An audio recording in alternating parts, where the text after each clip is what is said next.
문제 해결의 세 가지 원칙. 안녕하세요. 갓데이트의 윤여입니다.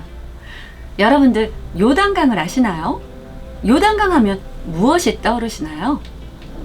성경에 요단강과 얽힌 사건들이 참 많이 나옵니다.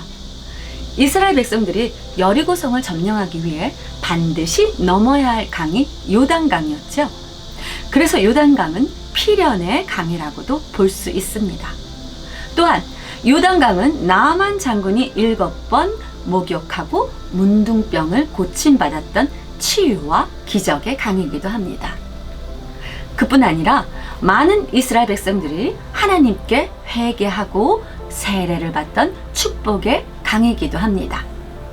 그런데 우리는 이상하게도 요단강 하면 죽음의 강으로 생각합니다.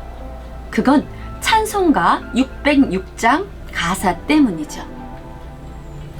며칠 후 요단강 건너가 만나리 라는 가사 말입니다. 실제로 장례식 때 많이 부르기도 합니다. 하지만 요단강은 그런 죽음을 연상시키는 강이 아닙니다.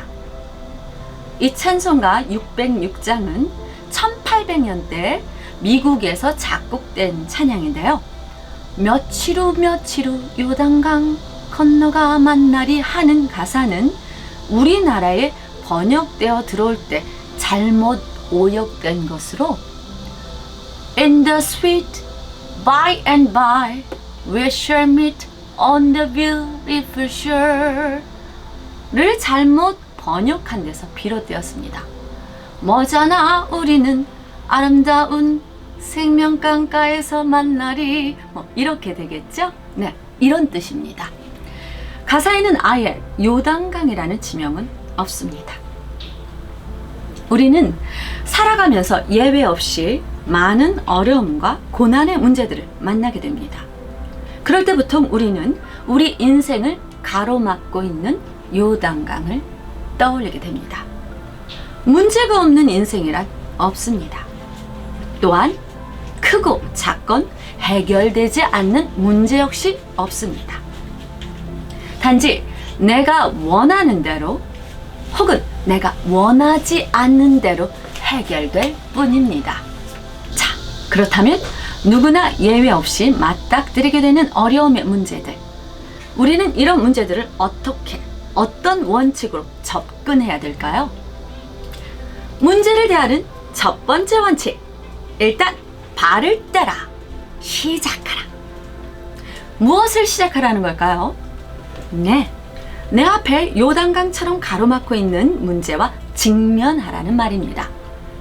직면하라는 이 말은 문제의 정면 돌파라는 말과 같습니다. 무대뽀는 안 되겠지만 과감성은 필요합니다. 의외로 머뭇거리거나 너무 깊이 생각하다 보면 문제의 본질에 접근하지 못하고 가장 원만한 해결의 시간을 놓치게 되는 경우가 참 많습니다. 학습 이론 중에 SR 이론이라는 게 있습니다. 학습이란 어떤 자극 S, 스티뮬러스에 대해서 생체가 나타내는 특정 반응 R, response 결합으로 이루어진다는 학습 이론인데요. 자극 반응 이론이라고도 하기도 하며 이 손다이크가 자극과 반응의 결합소를 주창한 것이 이 이론의 시초라 합니다. 지렁이도 밟으면 꿈틀거린다. 여기서 지렁이를 밟는 것은 자극을 주는 것이고 그렇게 자극을 주었을 때 꿈틀거리는 것은 바로 반응인 거죠. 이처럼 SR 이론은 한마디로 자극하면 반응한다는 말입니다. 이 이론은 내가 아무것도 하지 않는데 어떤 반응이나 결과가 나올 수 없다는 말도 됩니다. 어렵고 힘든 문제를 덮어두면 그냥 여전히 문제로 남아있을 수밖에 없다는 말입니다. 그래서 일단 발을 떼고 자극을 주면 그에 따른 반응이 나올 겁니다. 반응을 기대하시기 바랍니다. 문제 해결의 두 번째, 숨 쉴 공간은 열어두라. 수영을 할 때 그것이 자유형이든 평형이든 저병이든 숨쉬기 위해 반드시 물 밖으로 잠시 나와야 합니다. 왜 그럴까요? 숨쉬기 위해서입니다. 마찬가지로 문제를 수습하려 열심히 노력한다 해도 물 밖으로 나와 숨을 쉬듯 그렇게 숨 쉴 공간은 있어야 한다는 겁니다.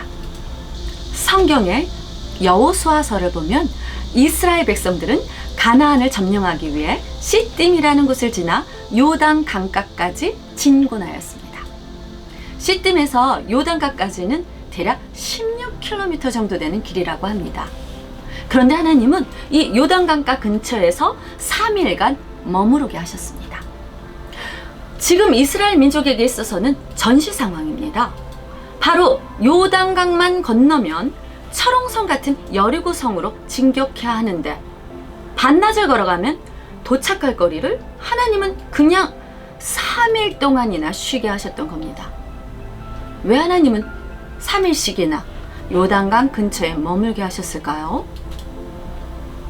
숨 쉬게 하신 겁니다.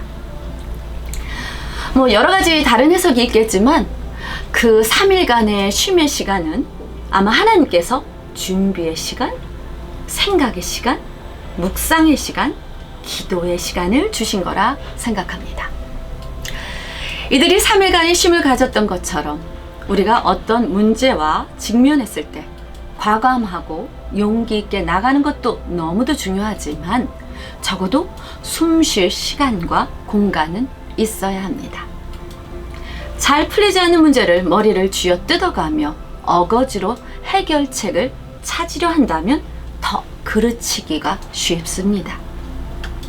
그럴 때 하나님께 지혜를 구하는 것이 필요합니다. 숨 쉴 공간이란 하나님의 생각이 비집고 들어갈 틈을 말합니다. 하나님의 지혜를 찾는 것은 숨 고르게 하는 시간입니다. 그렇기에 요단강가에서 3일 동안 쉬게 하신 것은 사실 쉰 게 아닙니다. 더 큰 도약을 위한 발돋움의 시간이었던 거죠. 문제 해결의 원칙 세 번째, 선을 넘지 말라. 사람은 누구에게나 자기 자리가 있습니다. 자기 역할이 있습니다. 문제 역시도 내가 해결할 수 있는 부분이 있고 내가 해결할 수 없는 부분이 있습니다.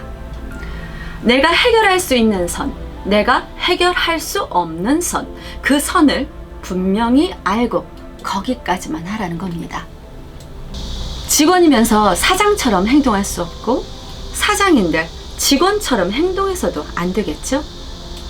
이것이 있어야 할 자리고 지켜야 할 선입니다.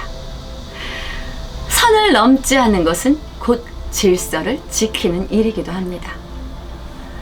어떤 문제와 정면 돌파할 때 더 뾰족한 방법이 떠오르지 않는다거나 아무리 해도 해결 방향을 찾지 못했다면 그것은 이미 내가 해결할 범위가 넘었을 가능성이 큽니다. 하지만 내가 해결 못했다고 해서 주저앉아 낙담할 필요는 없습니다. 누군가에게는 분명 해결의 선이 있기 때문입니다. 세상에는 분명 어려운 문제들이 많습니다. 그 문제들이 우리를 옥죄게 한다 하더라도 실망하거나 좌절해서는 안 되겠죠? 문제 해결보다 중요한 것은 바로 우리 마음이니까요. 주렁주렁 안고 있는 문제보다도 심리적으로 압박을 받고 위축되어가는 우리 자신의 마음을 다스리는 것이 제일 중요합니다. 내 자존감이 바닥을 치고 문제 해결에 대한 두려움이 엄습해 올 때 스스로에게 이렇게 용기를 주면 어떨까요? 영아야, 이 문제는 반드시 해결될 거야. 넌 지금껏 너무도 잘하고 있어. 잘 해결될 거야. 걱정하지 마. 왜냐하면 나보다 더 내게 이런 용기를 주는 사람은 없기 때문입니다. 가데티의 윤여아였습니다.